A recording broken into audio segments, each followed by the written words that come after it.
This is Sportscentre. Hey, what's up? I'm DZ, and we have finally arrived at the day that all hockey fans, they've circled on their calendar.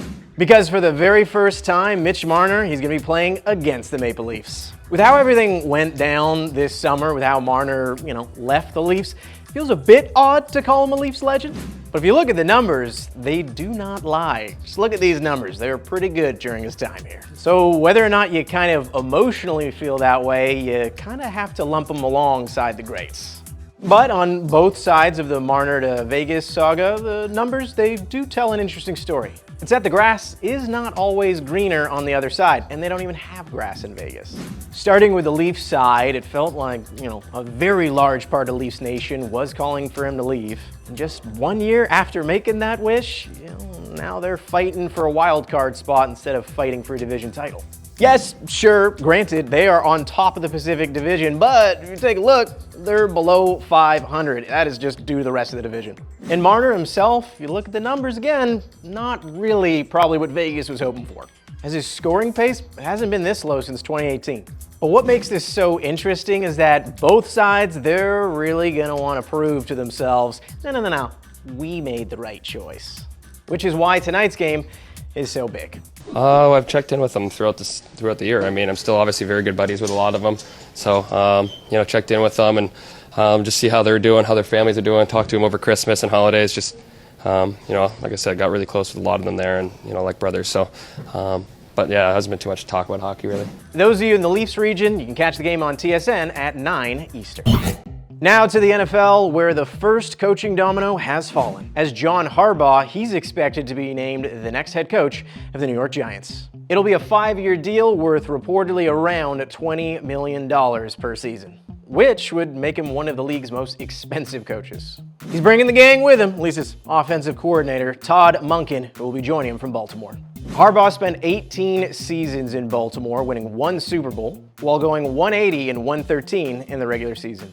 In those 18 seasons, he made the playoffs 12 times, going 13 and 11. Now the Giants, they've gone 7 and 27 in the last 2 seasons, so they could use the reset. And feel they have their future in place, with a recent drafting of quarterback Jackson Dart and running back Cam Skattebo. So for the Giants, this was about getting an adult in the room and really helping out with that youth movement. With more on the news, here's ESPN's Dan Orlovsky. Finally, the losing culture, the stench of it is completely gone. And Shefty talked about it. You now have a coach that has a very real vision. You have a coach that brings stability and consistency and leadership and connectivity. And for the Giants organization and for their fans, this is the best day. This is their biggest win since their last Super Bowl. So now that Harbaugh's been hired, is the first coaching domino fallen? And will we start to see one of these other 8 open jobs start to fill quickly? And now it's time to talk to our guy, the man on TV, TV's Tim Hauraney, otherwise known as our TSN racing analyst, who is in Detroit for this Red Bull racing event. Tim, so good to see you. Hey, DZ, thanks so much for having me. Really appreciate it. Okay, Tim, so Red Bull and Ford, they have now officially partnered up.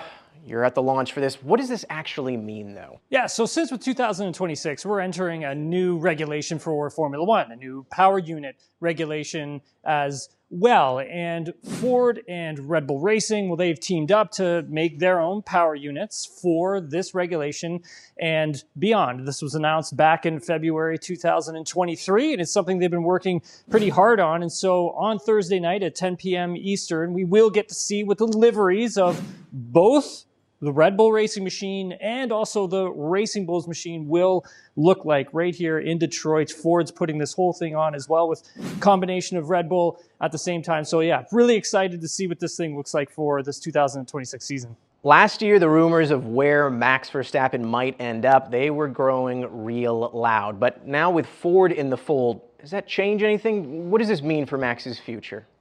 Yes, that's a really great question because Max Verstappen obviously is focused and determined on winning. And we saw what happened last season when things weren't going the way, obviously, that he would have liked with the team. And eventually, though, the team was able to bounce back and Max was able to start winning again. And we got that really close, amazing championship finish that came down to the final race of the season. But the thing is, when you're trying to build your own power unit in conjunction with Ford, obviously, and there is some help on the Ford side, obviously, coming into Red Bull powertrains to help build this complex new power unit, this new engine.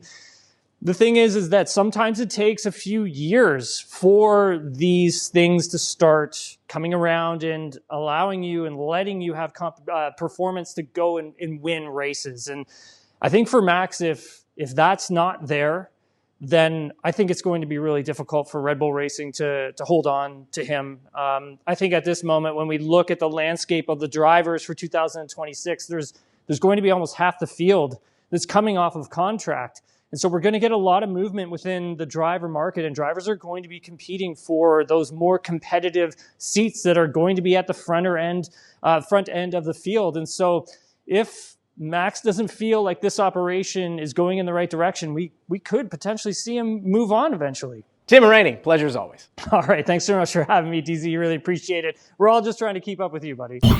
So we're going from an F1 story to a tennis story, and it just makes me think, Luka just completely negating his responsibilities. It almost felt like it made sense. So let's go to the 1-point slam in Australia, where pros and amateurs get together to play, get this, yeah, a 1-point match. And the winner of the tournament, like, this isn't, for just jokes and pride, you get $1 million. And let's go to Carlos Alcaraz, who you'd assume would just wipe the floor with this tournament, but he missed his drop shot.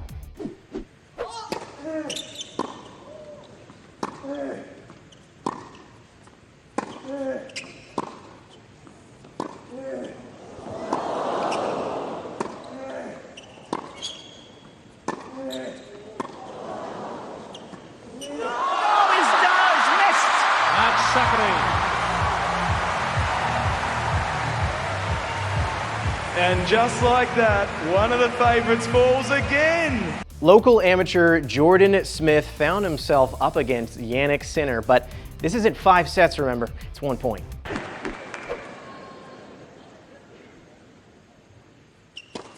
Oh my goodness! The champion has fallen! You are kidding. Down goes Sinner in Australia. That's right, the champion has fallen because he just tried to feather in what looked like not even a second serve. It just hits the net and loses. And our favorite amateur, he was not done there. Let's go right to the finals where he had $1 million on the line.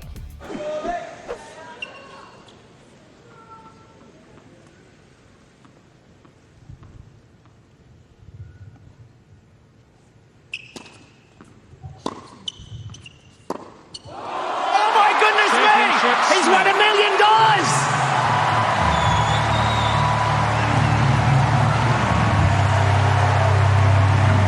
Jordan Smith's family have lost their mind up there in the crowd. Okay, whoever thought of this, like, you are an absolute genius, because you can just feel all of the tension. This guy has $6,000 in career earnings, and he just needs 1 point to get $1 million after defeating Jannik Sinner in Australia. Like, incredible scenario. Well done. That is an incredible tournament. I am definitely checking that out next year. Now here's the craziest stat to come out of this entire tournament. So since 2024, only 2 men have ever won an entire event that featured both Sinner and Alcaraz. Andrei Rublev in 2024 in Madrid, and what you just saw with Jordan Smith at this 1-point event in Australia. Now, for you and your delusions as a tennis player, and I'm, including myself actually in that, how do we think we'd fare in that tournament? We'd lose. I'm just gonna answer it for us all, okay? Amateur tennis player versus a bunch of losers who play at the park where we don't even have windscreens. First round upset. That's all for today. Luca Celebri will be joining you again tomorrow, unless he just doesn't feel like working then. Maybe I'll be back.